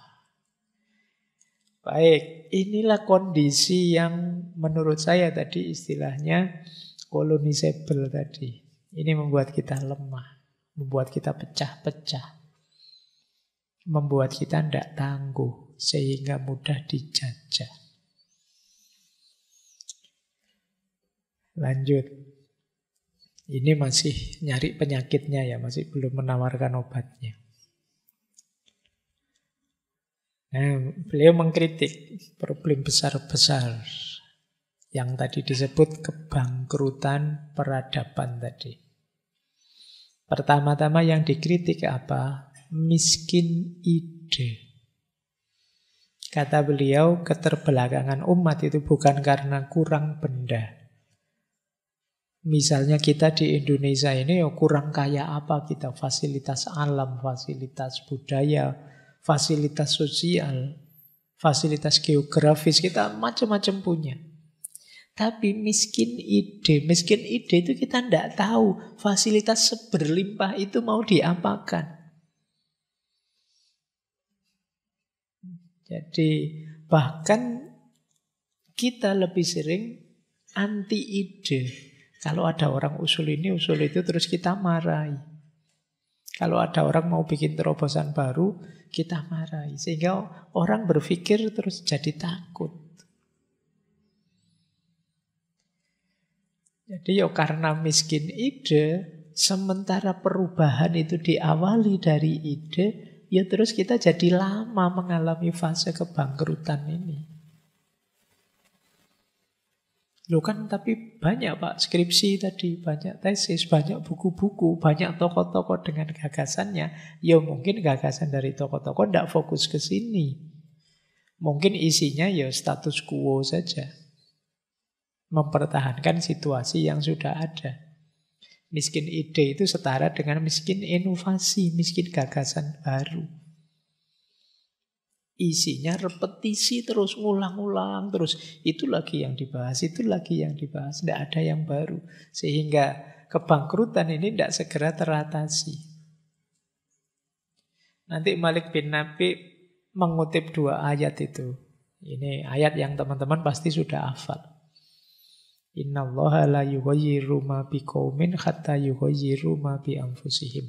Allah tidak akan merubah nasib satu kaum sampai kaum itu merubah dirinya sendiri. Jadi kita harus mengubah diri kita biar apa? Nasib kita berubah. Mengubah cara berpikir kita, mengubah cara berperilaku kita, ya nasib kita akan berubah. Lah kalau kita diam saja, ya mesti saja tidak ada yang berubah. Kalau teman-teman ingin perubahan, Pak, saya ingin kemarin nilai saya jelek, Pak. Saya ingin nilai saya bagus. Harus ada yang kamu rubah berarti dalam dirimu. Nilaimu jelek itu buah caramu berpikir, caramu berkata, caramu berperilaku selama ini. Kalau kamu ingin ganti nilai, ganti perilaku.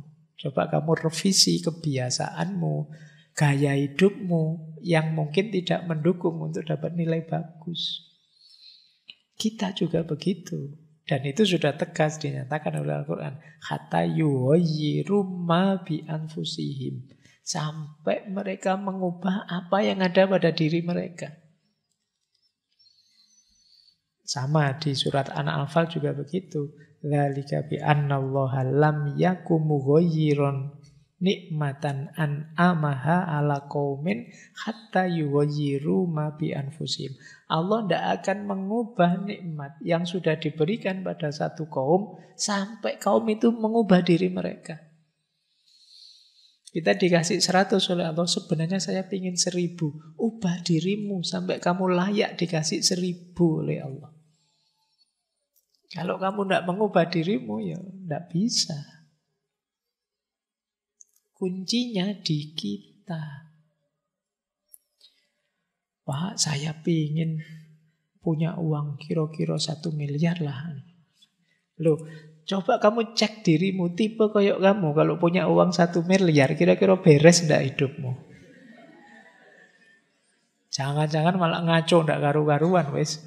Kamu belanja ini, belanja itu, berarti kamu belum siap dapat uang 1 miliar itu. Untuk bisa siap, ganti perilaku, ganti cara berpikir. Kalau wadahnya tidak siap, isinya juga tidak akan hadir. Kalau hadir gak karu-karuan, mungkin meluber, mungkin tidak masuk, dan lain sebagainya. Nah itulah maka pentingnya jangan miskin ide, jangan tertutup. Ayo mengubah diri kita sesuai target yang kita inginkan. Ingin sukses dalam peradaban tapi kok gegeran terus, tidak rukun-rukun, hal kecil-kecil diungkit-ungkit terus. Akhirnya apa? Ya sudah, wadah kita tidak layak untuk diberi ideal yang kita inginkan. Ya kalau wadahnya tidak siap, ya isinya tidak datang. Makanya Allah itu ana inda dzonni abdi bi. Terserahlah dianggapnya apa, sesuai persangkaan hambaku. Baik, ini jadi kunci ya. Makanya teman-teman, Pak saya ingin jadi miliarder, Pak. Saya ingin jadi triliuner, Pak. Misalnya, ya coba pelajari perilakunya orang yang miliuner itu kayak gimana. Kebiasaannya orang miliuner kayak gimana. Makanya dalam Islam itu di antara ayat yang harus kita baca itu ayat sejarah. Ayo kita pelajari. Orang kok bisa sepinter Imam Ghazali ya? Coba kamu pelajari kebiasaan beliau apa. Sehari baca berapa kali. Kemudian kalau beliau bangun pagi jam berapa, tidur jam berapa, makannya apa saja. Nah, itu coba kamu lihat kebiasaan-kebiasaannya. Nanti akan kelihatan, oh pantas jadi orang sehebat itu. Wong kebiasaannya begitulah. Kalau kebiasaan kayak saya ini ya ndak nutut memang.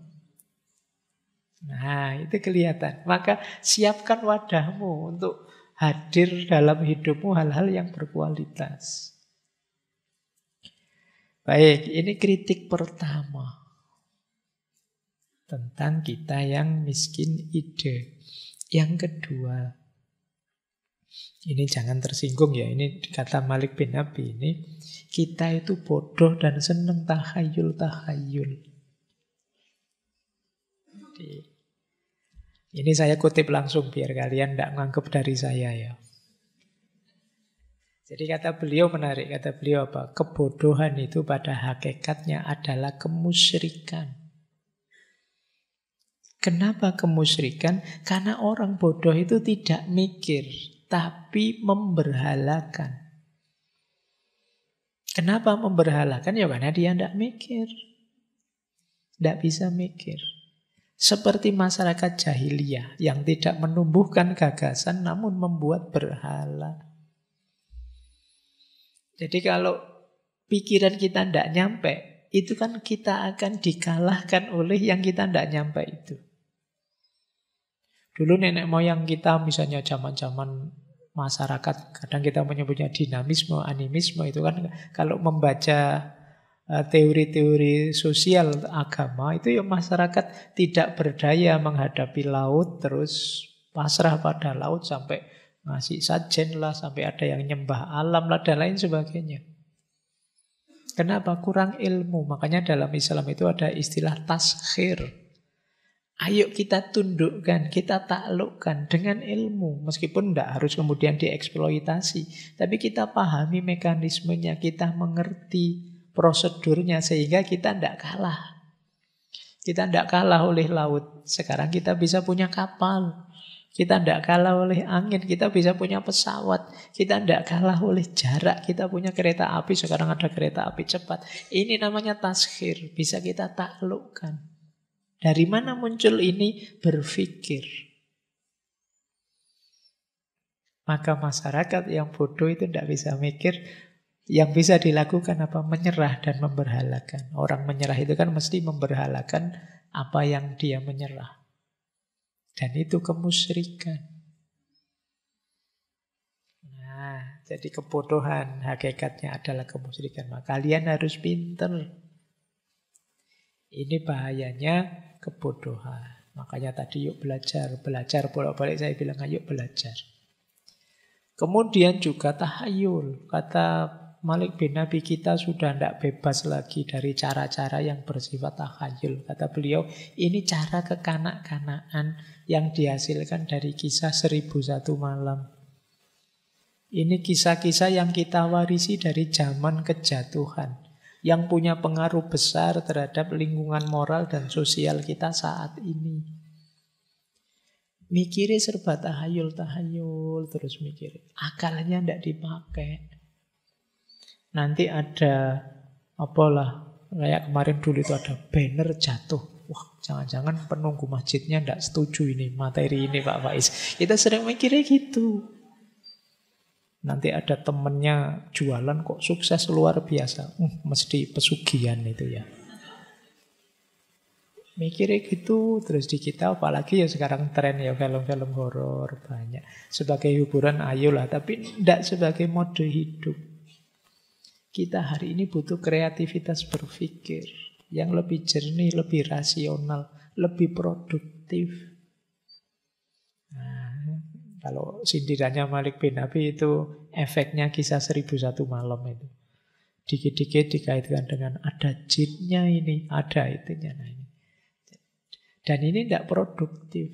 Makanya istilahnya takhoyul. Banyak berisi khayal-khayal. Sampai sudah ada kamera yang canggih, mbok kamu latihan fotografi bikin yang indah-indah itu. Malah ke kuburan nyari. Ada bukti putih-putih enggak? Ada bukti. Lah ya teknologi canggih loh kamu buat nyari tuyul itu piye. Ayo yang lebih produktif. Ya untuk hiburan sekali-sekali enggak apa-apa. Tapi kan ada yang lebih penting dari itu yang harus kita urusi. Yang ketiga, ini kritik keras dari Malik bin Nabi pada para pembaharu sebelum beliau. Termasuk Jalaluddin Al-Afghani yang dulu pernah kita bahas, Muhammad Abduh. Kenapa? Tokoh-tokoh reformis ini banyak yang pertama mereka nyari kesalahan keluar. Apa salahnya Barat yang menjajah kita? Apa salahnya? Jarang yang introspeksi ke dalam. Padahal tadi loh, tidak hanya kolonialisme tapi kolonisability juga lebih jadi masalah kita. Kemudian mereka ini menawarkan solusi atau mistik tadi. Oh mungkin pendidikan, terus usul pendidikan. Oh mungkin seni, terus yang digarap seni. Oh mungkin bahasa, yang digarap bahasa. Padahal ada yang lebih elementer dari itu semua. Kata Malik bin Nabi itu mengobati gejalanya saja, bukan penyakitnya. Penyakitnya jantung, mungkin ada mulesnya, mungkin ada keringat dinginnya, mungkin ada pusingnya. Nah itu para pembaharu yang diobati pusingnya, mulesnya, keringat dinginnya. Padahal intinya kan jantungnya. Kita juga begitu tadi, mental, kemudian kolonisability tadi, kondisi yang layak jajah. Ini harus diselesaikan dulu. Kalau ini tidak diselesaikan, ya akhirnya problem tidak teratasi. Meskipun yang pusingnya hilang, tapi kan penyakit jantungnya tidak. Nanti akan muncul lagi pusing itu, karena jantungnya masih belum sembuh. Nah itu yang membuat kadang-kadang kan mungkin teman-teman heran ya. Kan sudah ada dilakukan ini loh. Kan itu Pak, Indonesia itu sekarang jumlah profesor banyak luar biasa. Kenapa kok ranking kita tidak naik-naik Pak pendidikannya? Jangan-jangan ada penyakit aslinya yang belum hilang. Tidak sekedar gejala bahwa kekurangan profesor, tidak sekedar gejala bahwa penelitiannya kurang dan lain sebagainya. Mungkin ada yang lebih elementer dari itu. Nah para pembaharu kata Malik bin Nabi energinya habis untuk mengobati gejala. Jadi kata Malik bin Nabi begini, kaum reformis sibuk membangun sekolah, menuntut kemerdekaan, mendirikan pabrik tanpa paham apa yang sesungguhnya menyebabkan kemunduran. Kita minta kemerdekaan, oke saja, tapi setelah merdeka mau apa? Kita tidak tahu juga. Akhirnya setelah merdeka pun masih banyak yang enak zaman penjajah dulu ya. Masih ada yang begitu. Kita tidak usah capek-capek misalnya. Kenapa? Mentalnya belum beres. Jadi sudah capek-capek berjuang reformasi, sekarang enak zaman dulu toh. Jadi begitu. Kenapa? Ada yang lebih elementer belum selesai. Nah, ini yang dikritik. Jadi akhirnya apa? Ini semacam pembenaran saja, bukan kebenaran yang dicari. Jadi mereka, para reformis itu, kata Malik bin Nabi, mungkin enak sih untuk menghibur kita, menumbuhkan harapan bahwa kita masih bisa menang, masih bisa unggul. Tapi belum menyelesaikan akar masalahnya. Lanjut, apalagi ini, beliau sangat kritis dengan namanya pembaratan. Beberapa reformis justru menyarankan kita meniru mentah-mentah barat. Termasuk pendidikan. Dikritik oleh Malik bin Nabi, kok kita meniru, melanggan pendidikan dari barat, padahal mereka itu lebih suka buka mall dan pasar daripada buka sekolah. Mereka lebih senang buka pabrik daripada buka pondok misalnya. Lah kok kita niru pendidikan dari sana? Itu tidak masuk akal bagi Malik bin Nabi. Akhirnya pendidikan jadi komersial. Karena kiblatnya ke sana. Kemudian banyak di antara kaum reformis yang tidak selektif. Jadi mereka mengangkat gagasan-gagasan dari barat untuk pembaharuan di dunia Islam. Padahal kata Malik bin Nabi, orang barat itu datang ke kita bukan untuk melakukan pembaharuan. Mereka ingin menjual produk ke kita. Biar kita tergantung pada mereka sehingga kita masih tetap bisa dijajah oleh mereka. Apa produk itu bentuknya barang ataukah ilmu ataukah teori dan lain sebagainya. Sehingga kita tergantung ke mereka pada akhirnya. Ini pedesnya ya, kritiknya Malik bin Nabi ini. Kita tidak sadar mengalami namanya westernisasi, terbaratkan. Apa tidak boleh Pak kita mengambil yang baik-baik dari barat? Kata Malik bin Nabi, ini yang disebut cultural borrowing. Boleh saja sih. Ya memang banyak yang bagus dari barat. Tapi harus sangat selektif. Dan coba kita sadari kita ada di tahap mana. Cultural borrowing itu akan bagus kalau kita ada di tahap kedua. Kalau di tahap pertama, jangan. Tahap pertama itu pembentukan. Tahap pertama tadi tahap spiritual tadi loh. Ketika manusia mulai menata diri. Mulai hidup tertib. Kalau di fase pertama ini jangan minjem budayanya orang. Karena ini masa pembentukan, masa membangun fondasi. Kalau ini beres, naik ke tahap rasional. Pengembangan ilmu, filsafat, peradaban tinggi dan lain sebagainya. Tidak apa-apa. Selektif kita ambil yang baik-baik. Jadi ini yang disebut cultural borrowing. Tidak apa-apa, tapi harus sangat hati-hati dan kita perhatikan kita ada di fase yang mana. Jangan di fase pertama, apalagi yang ketiga, mari kita ambil di fase kedua. Mari kita yakinkan kita ini sedang di fase kedua. Perlu banyak rujukan referensi untuk meningkatkan peradaban. Nah, itu boleh masuk. Nah, kritiknya lagi adalah konsumerisme. Kita ini setelah merdeka terus ingin mengembangkan, istilahnya beliau apa? Hadoroh sayyi'iyah. Biasa setelah dijajah kan kita merdeka. Terus kita ingin membangun peradaban kita. Tapi ternyata yang kita kembangkan itu peradaban sayyi'iyah, peradaban kebendaan. Akhirnya apa? Yuk kita terus ngimpor. Ngambil dari luar, wong kita belum bisa memproduksi sendiri. Ngimpor lebih gampang. Keasikan ngimpor akhirnya ketergantungan. Kita jadi tidak produktif, ya wis ngimpor wae. Mungkin sampai hari ini isinya ngimpor saja. Itu mental konsumerisme hari ini. Jadi karena ingin membangun peradaban benda, bukan peradaban ide. Tadi kan peradaban benda itu kan peradaban paling elementer sebenarnya. Akhirnya ya kita, yang di pikiran kita memenuhi kebutuhan benda. Karena kita belum mampu memproduksi, ya kita ngimpor. Karena lama ngimpor, bolak-balik ngimpor, akhirnya kita ketergantungan.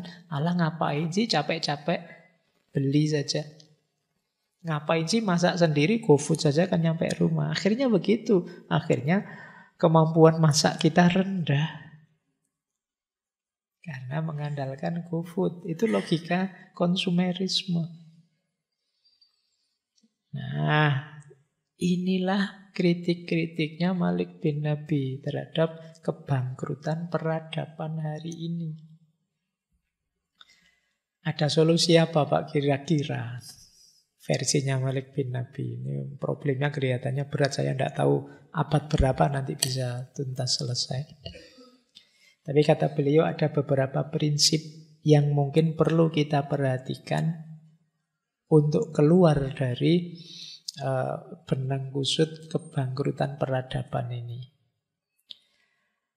Yang pertama, prinsip untuk keluar dari keruwetan ini adalah prinsip tauhid. Tapi tauhidnya tidak dengan definisi lama kita. Tauhid tidak dalam definisi keyakinan agama kita apa. Kepercayaan kita pada keesaan Allah. Bagaimana? Tapi lebih pada bagaimana kita menghidupkan tauhid kita, menghidupkan iman kita dalam keseharian. Tadi kalau agama disebut katalisator yang menggerakkan, bagaimana kita bertauhid yang menggerakkan. Jadi kata beliau begini, persoalannya bukan bagaimana membuktikan adanya Tuhan pada seorang Muslim, tapi bagaimana membuat kesadaran seorang Muslim akan adanya Tuhan itu dapat mengisi jiwanya sehingga menumbuhkan kekuatan moral. Jadi penggerak, jadi semangat untuk membuat kita kreatif, produktif. Jadi tidak sekedar saya percaya bahwa Allah Maha Esa, saya percaya bahwa Allah ada. Itu tidak titik, tapi lanjut. Efek dari keimanan itu apa? Produktivitas, semangat membangun. Karena kita manusia ini kan juga diamanati oleh Allah untuk jadi khalifahnya. Bahkan dulu mungkin saya lupa, mungkin di Ismail Faruqi itu beliau melihat tauhid itu kan ada banyak implikasi. Ada implikasi doktrinal, ada implikasi ritual, ada implikasi sosial, ada implikasi intelektual, bahkan ada implikasi estetik. Jadi tidak sekedar syahadat asyhadu alla ilaha illallah wa asyhadu anna muhammadar rasulullah, tapi bagaimana keyakinan kita ini jadi pendorong, jadi penggerak. Jadi tidak beragama yang pasif, tapi aktif. Nah, ini prinsip sebenarnya ya. Prinsip pertama ini. Yang kedua, kesadaran baru. Seperti saya bilang tadi, kalau kita ingin berubah, yuk ayo mengubah diri kita. Kalau kita ingin unggul, pola hidup kita harus ganti. Nah, kesadaran baru apa yang ditawarkan oleh Malik bin Nabi? Ini antara lain ya, karena kalau di buku-bukunya banyak. Antara lain ini. Yang pertama apa? Moralitas. Ad-dustur ar-khuluqi. Mari kita aktualkan ini dalam diri kita. Yang kedua, estetika, keindahan, adzauq al-jamali, rasa. Yang ketiga, logika, produktif. Logika untuk berkarya, al-mantik al-amali. Dan yang terakhir, teknik, sains dan teknologi, ilm as-sina'ah, teknik industri. Jadi moral kita hidup, rasa kita hidup, logika kreatif kita hidup, dan ilmu kita cukup. Disitulah kita akan bangkit kembali. Jadi dengan kesadaran baru ini. Moralitas, dzauq, kemudian mantik dan ilm. Kita perlu akhlak, kita perlu keindahan, estetika, kita perlu logika, mantik, kita juga perlu ilmu. Inilah nanti yang jadi kunci. Biar Islam bangkit lagi. Jadi ini yang menciri kita. Beda dengan mungkin peradaban barat yang mungkin fokus pada ilmu saja, lupa pada dimensi moral, mungkin juga dimensi rasa dan lain sebagainya. Kemudian terakhir ya ini kalian sudah capek, banyak sekali teori malam hari ini. Ini terakhir. Terus reorientasi. Mari kita tata ulang arah-arahan hidup kita. Reorientasi itu yang pertama kebudayaan. Mari kita cermati budaya hidup kita.